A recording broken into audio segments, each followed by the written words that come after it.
Oh no, Joe, not again, Joe. The song of a pedophile. This happened when my sister and I were around 6 and 8. My sister is now 43 and I am 45, and it is something that still haunts us occasionally. We had an amazing municipal swimming pool in our neighborhood. South African summers in Johannesburg are hot and long. The swimming pool was the ultimate destination. Joe was that adult that was always at the pool. He would swim lengths, practice diving, and tickle our feet under the water. Just typing this makes me feel nauseous. To this day, I still have issues with my feet being wet. I'm unable to leave cream on my feet. The sliminess makes me claustrophobic. I only realized that connection last year. Whenever we would sit on the edge of the pool with our feet hanging in, he would swim past all of us and tickle all our feet in a row. I can't remember all the details 100%, but someone playfully screamed, "Oh no, Joe!" And Joe did it again and sang, "Oh no, Joe, not again, Joe." We all laughed, as kids do.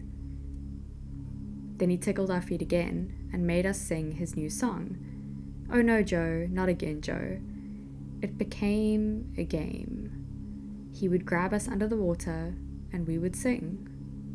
It went from feet tickling to chasing us and grabbing our waists under the water. "Oh no, Joe, not again, Joe."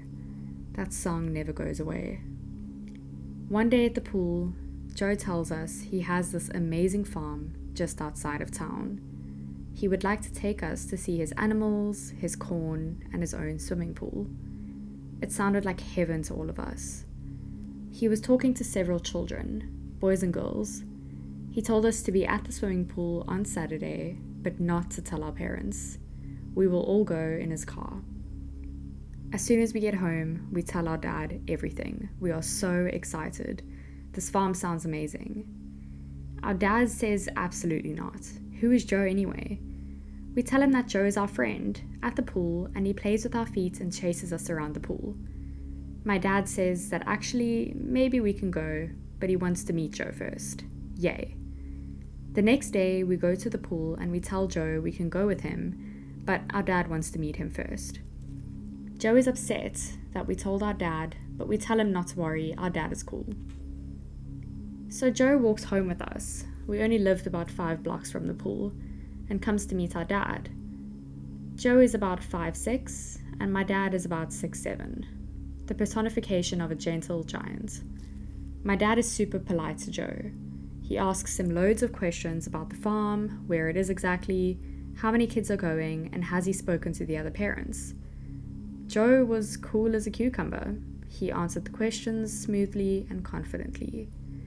My dad ended by saying, "Joe, I look forward to seeing you on Saturday at your farm. I think we'll have a great time. I will bring my girls though, and we will meet you there." The next part is a bit of a blur for me. I'm not sure how we ended up driving in convoy with about 3 other dads and their kids from the pool. It was so exciting. My dad had the map book, leading the convoy to the best farm in the world. We drove about an hour out of town and we arrive at this decrepit farmhouse. No animals, no corn, no swimming pool, just this rundown, isolated, scary-looking farmhouse in the middle of nowhere. I remember being really confused. My dad must have read the map book wrong. All the dads huddled together. We have no idea what they are saying, but they're angry. We're also angry. We are obviously lost and it's the dad's fault. Everyone gets in their cars and I start screaming at my dad about how he deliberately got us lost because he doesn't like Joe and he didn't want us to have fun. My dad is silent and pensive.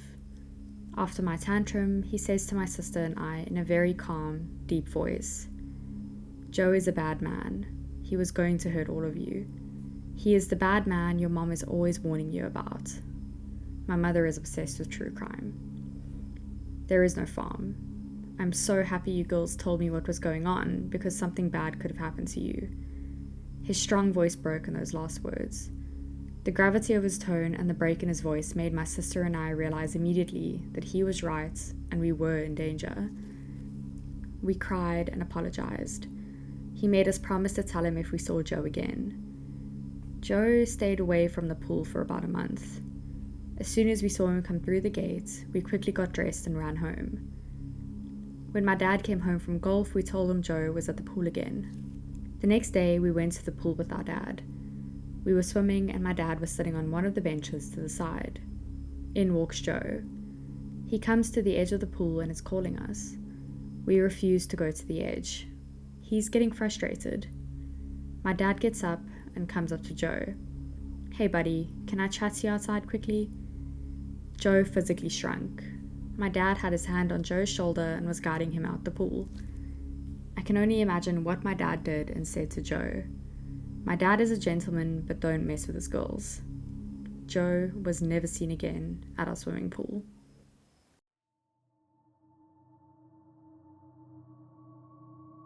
I dodged being murdered by my psychotic roommate just by a hair. I'm a 36-year-old female in Sweden. I've worked in mental health care for the last 18 years, mainly with people with psychotic illnesses like schizophrenia. I was working at a group home for 9 years and were very close with my co-workers there, especially 2 females. The last few years I worked there, another female started working there. Let's call her M, and the 4 of us grew very close. She was very timid, shy, friendly, and we got along well. She was, however, often on long-term sick leave because of her own mental health issues, so we didn't meet much at work. But she always showed up at our after-work dinners, so we continued to stay in touch, even when she wasn't well enough to work full-time. She told us that she had a history of schizophrenia herself, just like the patients we were treating, but that she was medicated and hadn't had any psychotic episodes for years. Since I have an education in psychiatry and a long experience with schizophrenia, I have no judgment towards people suffering from the illness, and it didn't bother me being friends with someone who had a diagnosis like that. And even after what I will tell you, I still feel the same way. In the summer of 2023, I had moved on to work at a new place, also within mental health, but this time forensic psychiatry, like a halfway house for mentally ill murderers, etc. The 4 of us stayed in touch and still met every now and then for dinner parties. Em told us that she had been evicted from her apartment because of an incident where she had accidentally entered her neighbor's apartment in the middle of the night. She told us that in the huge apartment complex, the doors all look exactly the same, and that she simply walked in the wrong door by accident, and that the neighbors had created a scene out of pure drama and reported her to the police. I somehow felt that while that sounded out of proportion to evict someone just from that, perhaps the landlord took that kind of action because he judged her based on her medical history, and I felt bad for her. I questioned her if something else happened, and she claimed that it didn't, and that was the full story. In Sweden, it's very difficult to get a contract for an apartment when you have gotten evicted. You pretty much get blacklisted. Em asked me if she could move in with me. Since she was literally on the street, homeless, I said, of course you can. I've always gotten myself into uncomfortable situations by saying yes instead of thinking about myself, and I had no idea how severe the situation would get when I said yes to M. I live in a pretty small apartment. It's 1 bedroom that pretty much only fits a bed and a desk, a living room that fits a couch and a TV, with no room for an extra bed, a small kitchen, and a small bathroom. I have 2 cats. We decided that Em was going to live in the living room, and I offered her to throw my couch out so she could have a bed there, but she said that she was fine sleeping on the couch, since it's comfortable enough. I insisted on giving her a bed, but she declined. There's a door between the living room and bedroom, but between the living room and hallway, there's just an open arch, so she wouldn't have total privacy. I hung up a thick velvet curtain covering the arch, so it at least gave her the sense of a door and more privacy than nothing. There's another door from my bedroom to my kitchen, so I have 2 doors to my bedroom.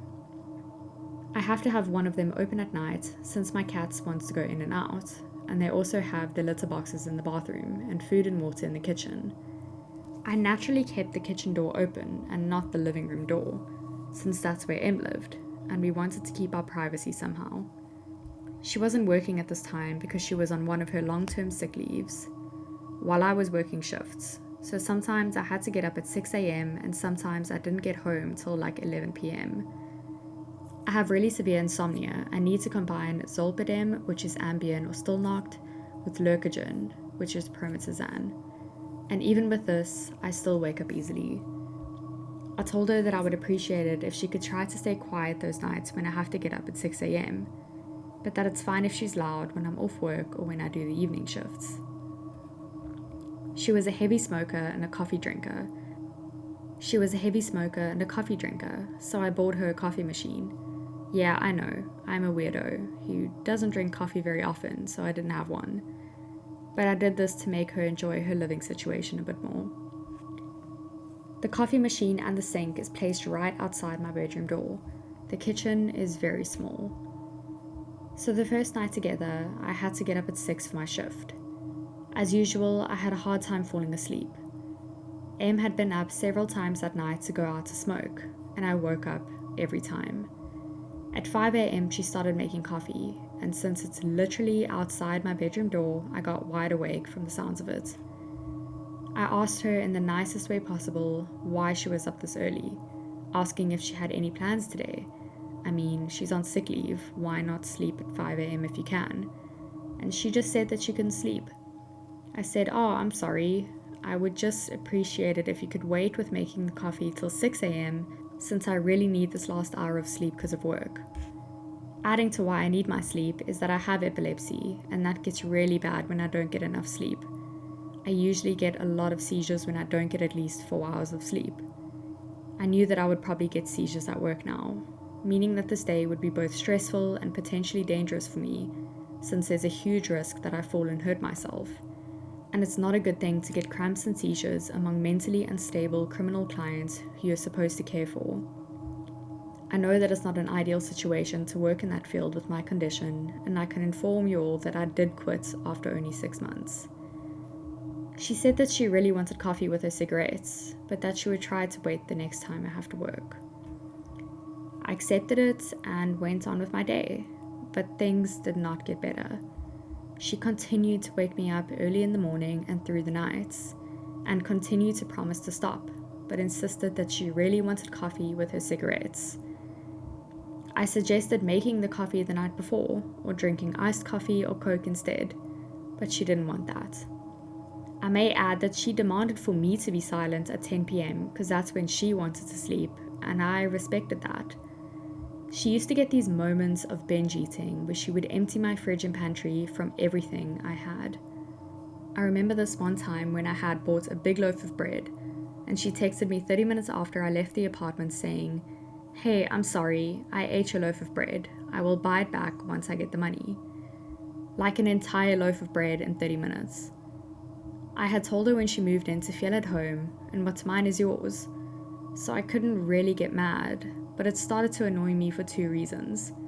One, it was getting kind of expensive since it was just such huge amounts, and it was always at inconvenient times of the day.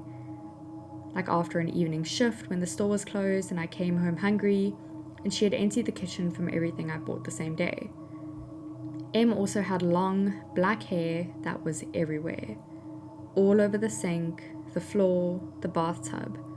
I'm no clean freak, but I think anyone could understand that this isn't the nicest thing to step in or see everywhere in your house.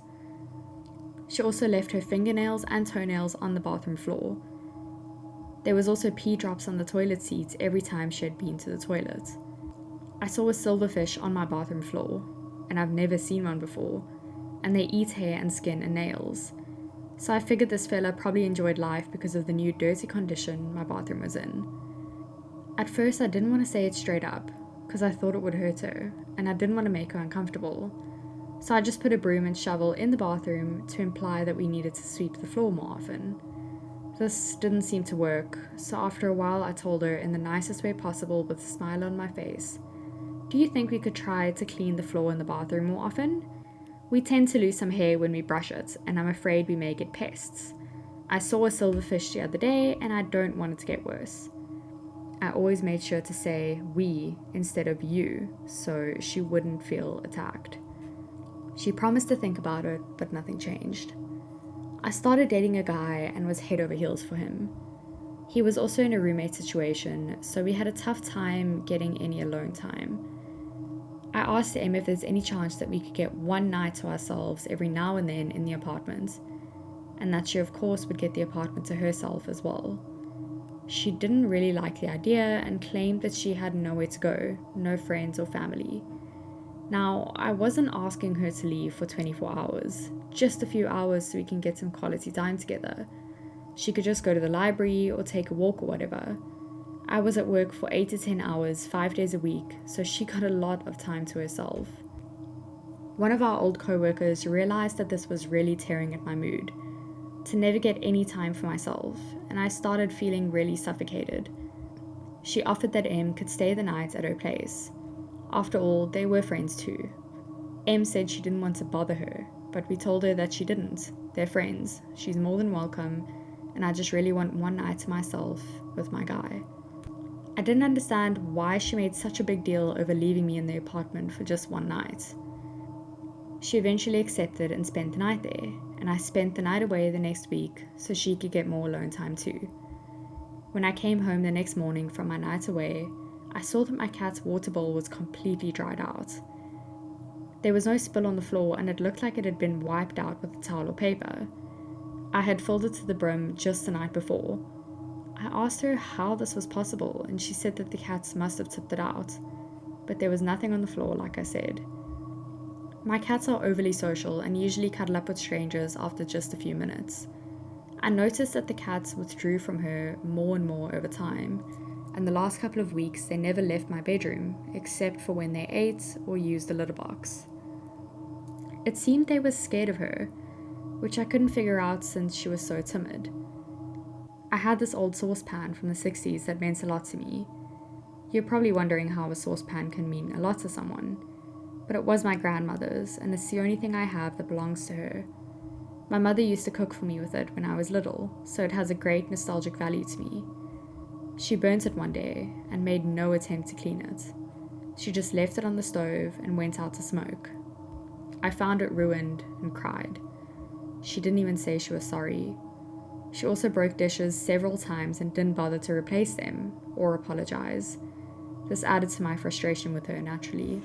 It had probably been around 2 months now, and she kept waking me up at night, kept binge eating all my food, never cleaned, never left the house, scared my cats, and ruined all my things.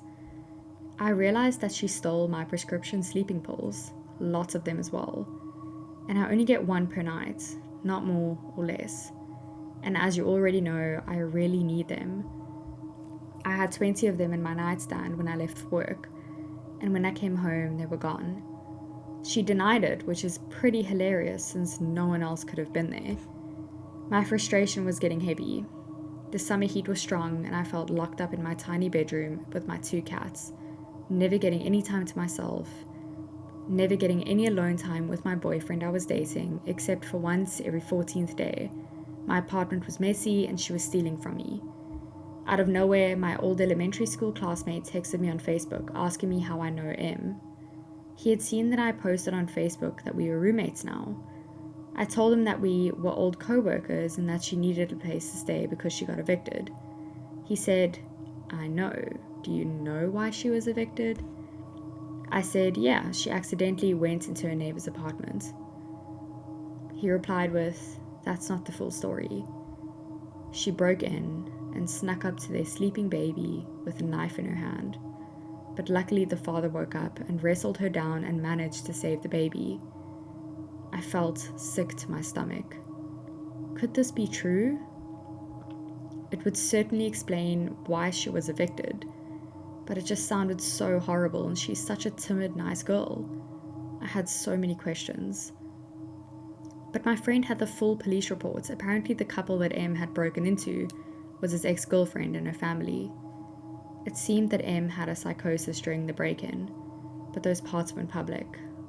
It was, however, clear to me that she had been lying to me about what had happened, and about how long she had been mentally stable. I started getting quite paranoid now, and I was already frustrated with everything, and really wanted her to move out. We did, however, have a contract that she had 30 days notice. I knew that if I asked her in a harsh way, it would mean 30 days of chaos until she moves out, so I wanted to handle this as nicely as I could. I started looking for cheap hostels for her that I could suggest to her so she wouldn't be on the streets. I sat down with her and told her that I loved living with her and I feel really horrible for this, but I just miss my alone time and the apartment is just too small for 2 people. I said it wasn't personal and that I wouldn't want to live with anyone right now and that I wished it would have worked out and that I'm really sorry and hope that we will remain friends. She looked crushed and said that it wasn't possible. I showed her the hostel I found and said that I understood that it wasn't the ultimate situation, but I really needed her to move out because I felt suffocated, and also the summer heat was making it tough to always have the door to the bedroom closed, and that it was tough for me to not get my sleep. She said okay, she was going to try and move out, but not until 30 days had passed, and I said of course. The first night after our talk, she got up and made her coffee at 2:30 a.m. I nearly had a mental breakdown. I was going to get up at 6 and I couldn't go back to sleep. I asked her in the morning for probably the 10th time to not make coffee till I get up, but she didn't even answer me. She just sat in the sofa and stared out the window. I said, "Em?" And she kept staring. I was freaked out, but I left for work. She kept being weird, kept making a mess, kept waking me up, kept eating my food, and all I could think about was the incident with her and the baby and the knife. I eventually got so pissed off about being woken up by the coffee maker, so I plugged it out and stored it in my attic, which she had no access to. It may be childish, but I was getting so tired at this moment. My sleeping pills were stolen, and I was starting to feel like Edward Norton in the beginning of Fight Club. Well, the next night, I woke up at 4 a.m. by her making coffee in a saucepan. Not my grandmother's one that was ruined. I tried talking to her again, explaining the situation, but she just stared and didn't reply. Me being frustrated and on the tipping point, took the saucepan and stored it in the attic as well. I know, but I was going crazy and just wanted her to stop with these nightly coffee routines and get the hint. The third night, I had the guy I was dating sleeping at our place because I was getting really paranoid over her weird behavior. She was still not speaking to me, just staring into space. I woke up from my very light snooze by him poking me. He whispered, "Look." In the doorway, Em was just standing silently, staring at us. This was like a scene from a horror movie, with her long black hair over her face. I kid you not. I didn't say anything at first because I wanted to know if she just stood there for a second doing something by the door. But I realized after a while that she was actually just standing still, staring at us. It reminded me of the ending of Paranormal Activity, where Casey just stares at Micah in the final scene. I sat up and said, "What are you doing?" But before I could finish the sentence, she just slammed the door shut, and I heard the sound of something metal falling on the floor and her running into the living room. I yelled out, "You need to leave," and started crying hysterically because this was turning into a fucking nightmare. Of course I didn't go back to sleep, and I was really happy that I had company that night. I just kept asking myself, had she done this before? Had she stared at me in my sleep? The next day when I got out of bed, I opened the door that she had slammed shut and saw a kitchen knife on the floor. So that was the metal sound I had heard before she ran off. I took all my knives and locked them in the attic as well. I then asked a friend of mine to come to my house and be here when I tell her that she has to move out immediately, that I can't wait 30 days. It had only been 3 days at this point. During the conversation, I really tried to stay calm. I know she has a mental illness. I know she means no harm. Even though I was so frustrated, I couldn't hate her. I was mostly scared and just tired. She, however, didn't even answer when I talked to her. She just kept staring out the window. She left the apartment and sent me a text instead, saying that I was disrespectful for bringing a friend over to her place.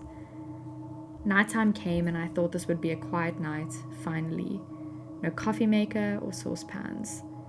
But at 3 a.m., I woke up by her burning dry coffee powder in a frying pan. At this moment, I just felt terrified of her. Her face was dead.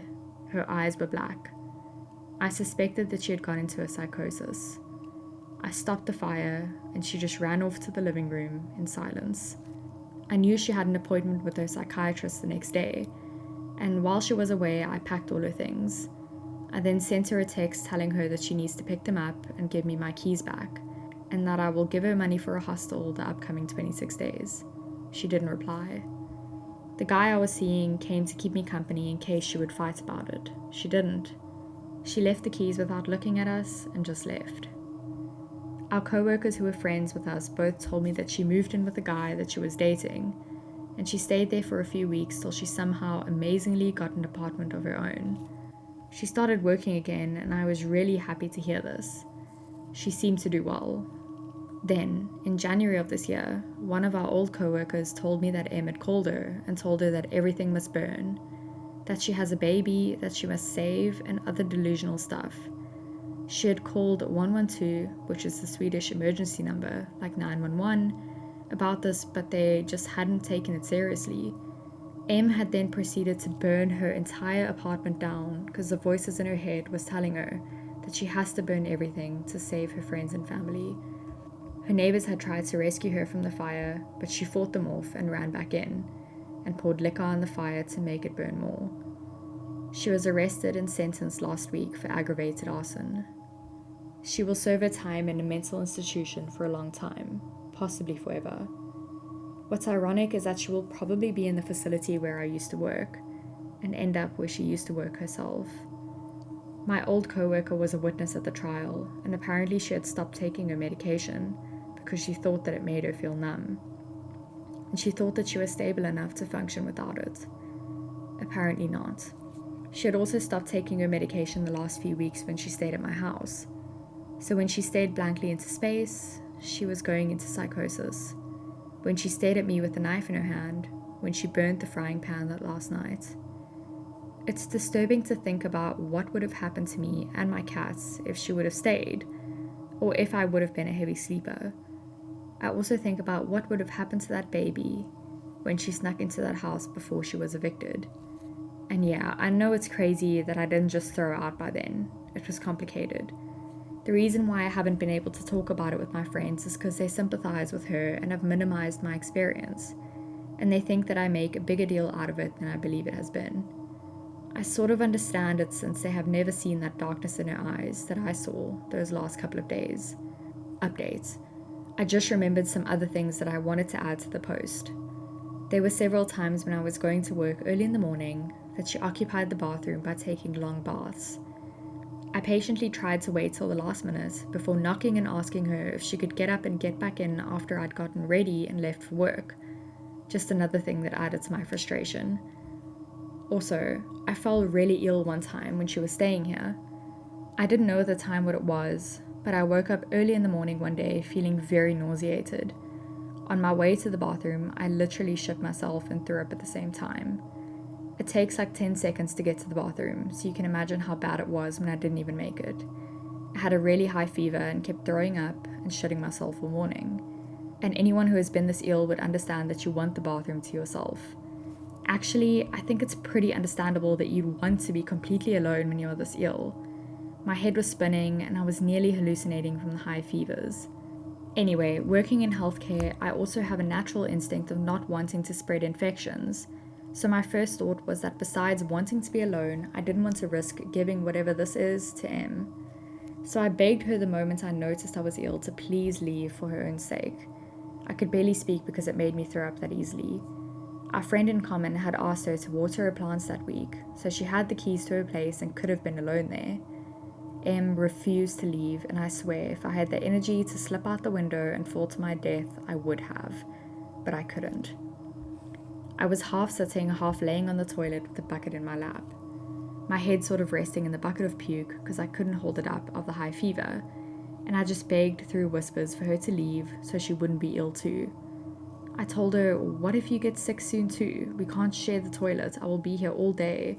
You should go to her place before it's too late, please. Eventually she left, pissed at me. It turned out I had a very severe case of food poisoning and I was well again after 2 days. But my God, the fact that she refused to leave is something I felt I had to add to the story because it made me so frustrated.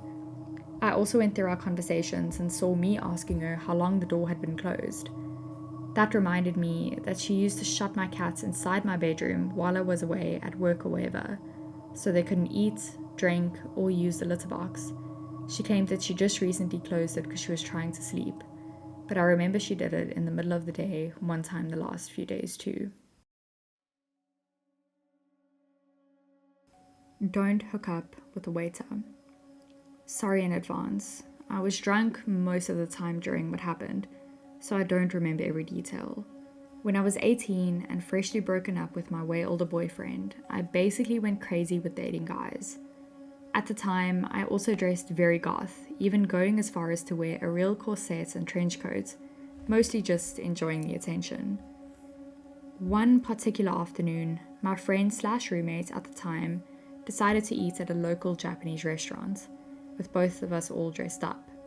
Our waiter was a mediocre, skinny white guy who clearly was a little alternative, but it was hard to tell really with uniform. We joked about me leaving my phone number on the receipt or something, so I hyped myself up and did it. Late that night, he sent me a text. We talked for a few days, never really having the right time to meet up as I worked 40 minutes away from where I lived. He mentioned the boots he wore meant a lot to him, and some other odd things that just seemed like edgy jokes. One really late night, coming home, I was texting and driving, as any 18-year-old does, and we decided to meet up. My stupid self invited him over to my apartment, where it was just me and the roommate who had been with me before. Our other 2 roommates were not home. At first it was fine because I was already drunk, so I would just let him rant about whatever he wanted. He went on about his life, going to jail, medical bills, his parents, etc. Eventually he asked me if I wanted to see his tattoos, and I was like, okay. He lifted up his shirt, and not only could I see the handgun tucked in his waistband, but also his multiple badly covered up Nazi tattoos. One was even just slightly covered with a banana. I don't know what it was, but I simply decided the best way to deal with the situation was to appease him, so I went along with it casually. I don't remember exactly every detail because it was over 2 years ago and I was drunk, but he ended up pulling his gun out and putting it to my head, asking me if I was scared. I was immensely confused and tried to call his bluff, saying I wasn't scared, which got him to put it away for a while. When we went to hook up in my messy-ass room, he pulled it on me again, saying he wanted to do it with it out. I got mad and tried to fight him off me and get it away from my head. Of course, I wasn't as strong as him and he hit me in the arm with it, which that should hurt because it was a nice one. When I finally got him off me and he realized I was pissed, not scared, he started acting like a crackhead, saying I was crazy for not caring about him pulling a gun on me. He ran off, jumping the fence of the apartment complex and not even taking his car that he had come in. In the morning, his car was gone, and I had a large bruise from where it hit me. While to me it is a funny story, I now realize how bad it could have ended up. So to the waiter from the Japanese restaurant, let's not meet.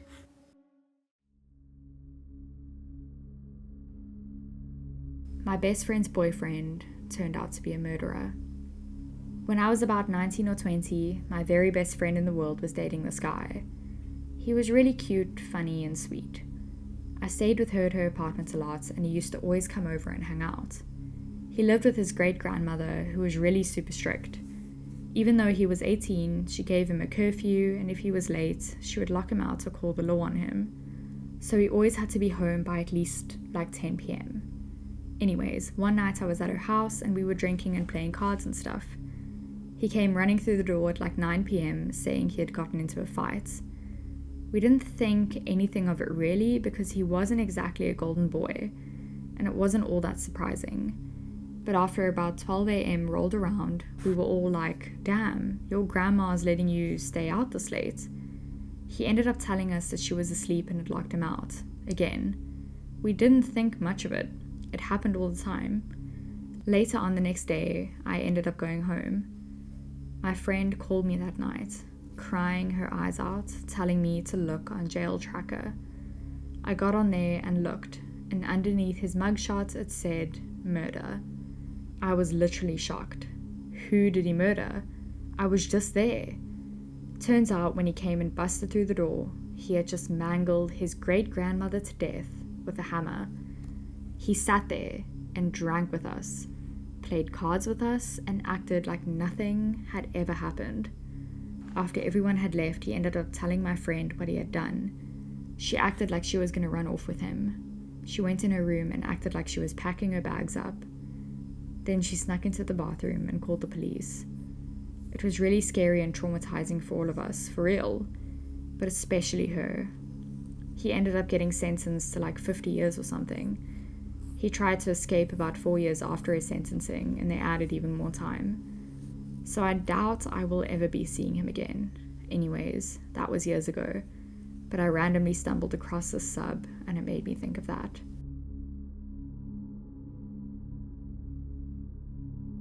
I'm in two minds about what kind of content I should be making at the moment, so if you enjoy narrated content like this video, please let me know in the comments, but also please let me know if you enjoy my other videos where I am filming my face and telling true crime or culty stories.